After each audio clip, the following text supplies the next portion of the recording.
¿Están? Hoy estoy acá de nuevo, eh, abriendo espacio para poder hablar de Dios y la facilidad que nos da el mundo de poder conectarnos. Entonces, pues es una gran ventaja, ¿no?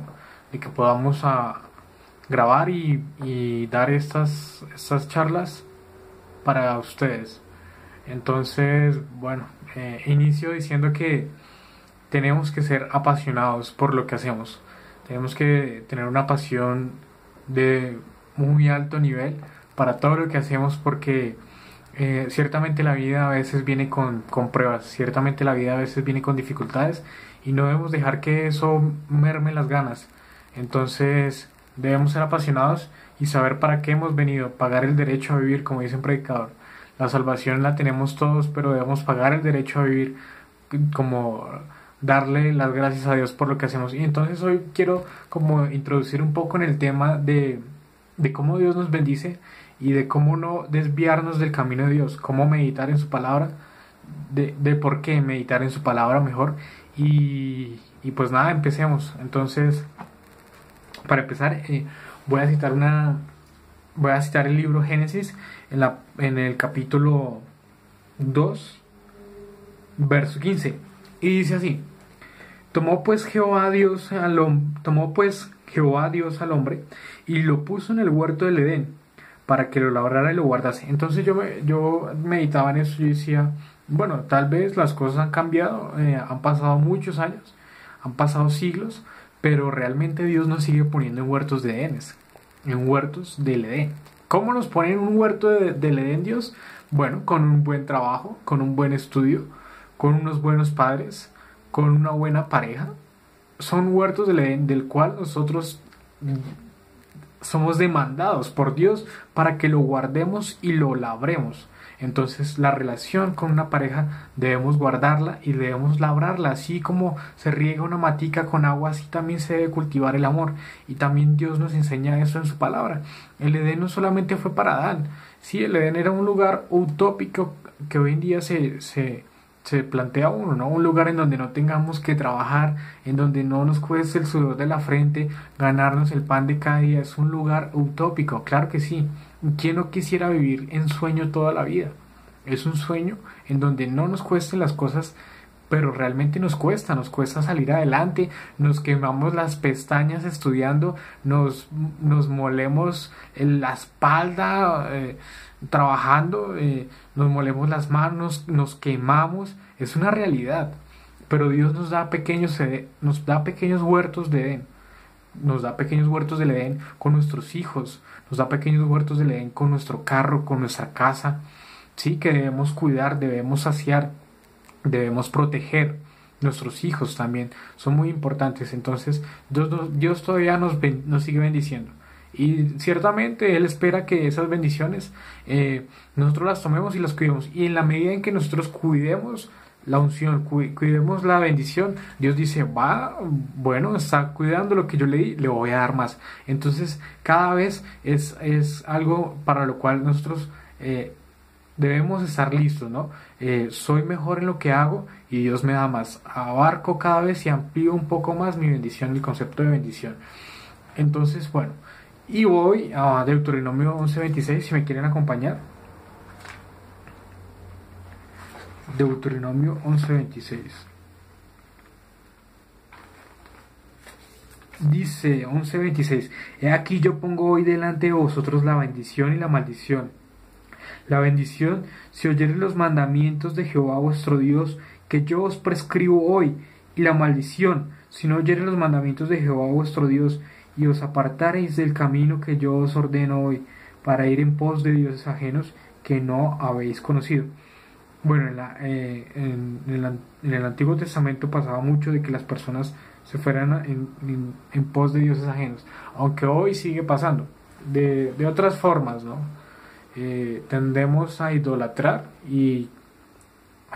personas, a idolatrar situaciones, pero la Biblia es clara en decir en que hay dos caminos, en que está el camino de la bendición y en que está el camino de la maldición y malditos hasta a veces por nosotros mismos, por no guardarnos y por no cuidar ese camino por el cual debemos transitar, que es el camino de Dios, que es el camino de la bendición. Entonces recalca Deuteronomio 11:26 que somos bendecidos en la manera en la cual guardamos su palabra, en la manera en la cual caminamos su palabra. Pero ¿cómo caminar en su palabra?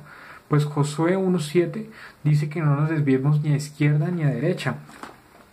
Aún siendo Josué un siervo de Dios, era necesario que él no perdiera esa dirección, esta unción que Dios le había dado. Entonces dice: solamente esfuérzate y sé muy valiente por cuidar de hacer conforme a toda la ley que mi siervo Moisés te mandó. No te apartes de ella ni a diestra ni a siniestra, para que seas prosperado en todas las cosas que emprendas. En todas las cosas que emprendamos vamos a ser prosperados, porque es una ley bíblica. Si nosotros meditamos en la palabra, como lo dice Deuteronomio 11:26, somos las personas que transitan en el camino de la bendición. Entonces es muy bueno estar en la bendición. Claro que cuesta porque no es fácil llevar la palabra y cumplirla a cabalidad, y es algo que cuesta, pero así como los deportistas se entrenan y hacemos ejercicio y los músculos que no se usan se atrofian, ¿sí? Así lo mismo es el ejercicio de la fe y el ejercicio de la palabra. Si nosotros no estamos constantemente levantando palabra como si fueran pesas, ¿sí? Nuestro músculo se va a atrofiar, nuestra alma se va a atrofiar, y es ahí cuando ocurren las cosas menos esperadas. Bueno, pero entonces la Biblia, ¿qué es para nosotros la Biblia? ¿O por qué llevarla? ¿Cómo nos guía esta Biblia? Pues el salmista en el Salmo 119, 105 hace una clara distinción de qué es la palabra. Hace una clara aclaración, valga la redundancia, de qué es una palabra, de qué es la palabra de Dios. Entonces dice: la palabra es la lámpara. Dice: lámpara es a mis pies tu palabra y lumbrera a mi camino. Entonces, si Josué tiene que andar en un camino en el cual no se desvíe ni a izquierda ni a derecha, porque pronto tropezará, ¿sí? Lo pienso yo. Entonces el Salmo 119 dirá: lámpara a mis pies tu palabra y lumbrera a mi camino. Entonces cada paso que yo doy, conforme a cuanto yo camino, conforme a cuanto yo me desplazo, sí, lámpara a mis pies, la Biblia sirve para alumbrar, lo que estamos haciendo, sirve para alumbrar el camino, sirve para transitar por esas calles oscuras, sirve para transitar por esa vida en soledad, sirve para transitar en esos días duros. La Biblia sirve para darnos alegría, la Biblia sirve para que muchachos y muchachas guapas como ustedes tengan una mejor vida y no tropiecen en la vida, no tropiecen con el alcohol, no tropiecen con las penas amorosas, ¿no? Porque Dios dijo: ámame a mí sobre todas las cosas. Un amor que se invierte en Dios, amándolo a Él sobre todo, no es mal negocio. Entonces la Biblia está presta a eso, ¿no? Presta para que alumbre mi camino, presta para que no me deje desfallecer y no me deje caer. Bueno, entonces, la Biblia es lámpara para mí. Si guardo la palabra seré prosperado en todo. Y ¿cómo labrar el Edén? Pues con la palabra de Dios. Entonces tengo un Edén, lo labro según mis actitudes, sí, pero mis actitudes y mis conductas están guiadas por la lámpara que es la Biblia, y voy caminando paso a paso a medida que Dios me revela a través de su palabra cómo es caminar. Entonces decía un predicador muy reconocido, él decía: a la medida en que nosotros leemos la Biblia, inhalamos palabra y exhalamos oración. Entonces pronto describiré cómo significa esto, pero resumidas cuentas es que nosotros nos aferramos a lo que la Biblia dice, ¿sí? Si la Biblia me está diciendo a mí que yo tengo un Edén, que bueno, fue Adán el que le dieron el Edén, pero yo también recibo beneficios de la existencia, de todo en cuanto existe, ¿sí?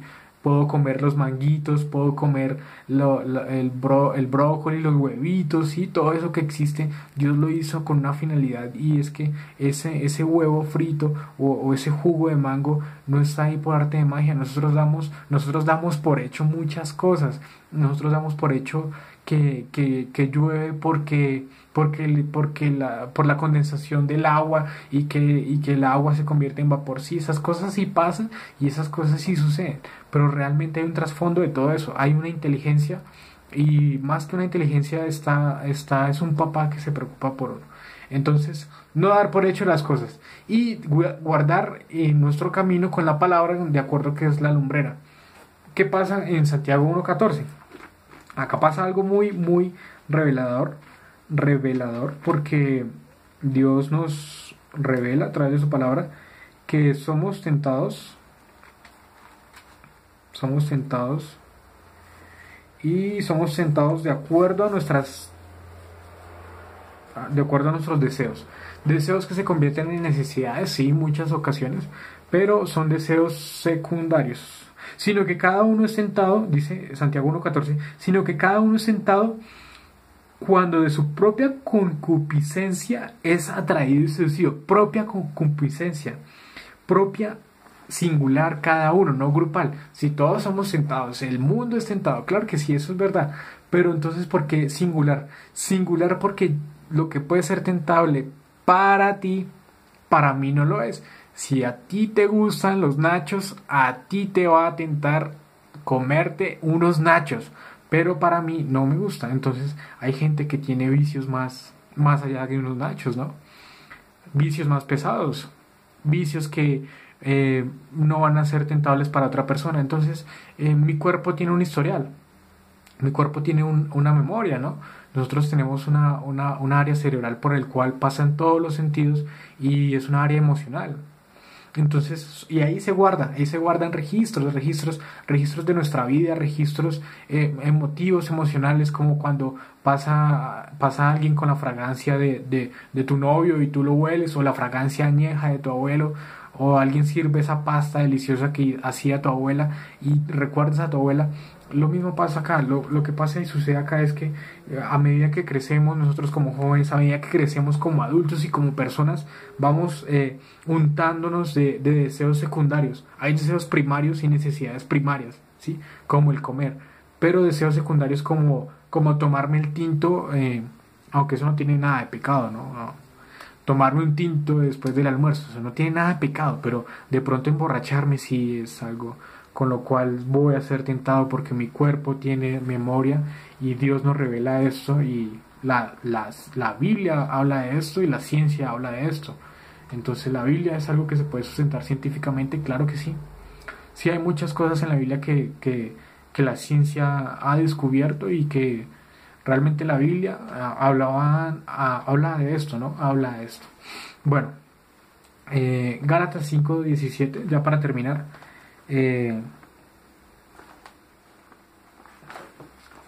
Gálatas 5:17 nos dice: porque el deseo de la carne es contra el espíritu y el del espíritu es contra la carne, y estos se ponen entre sí para que no hagáis lo que quisieres. Bueno, no hago lo que quiero de acuerdo a mi deseo de la carne y deseo del espíritu se oponen, ¿no? Si son inversamente proporcionales. Entonces uno aumenta y uno disminuye.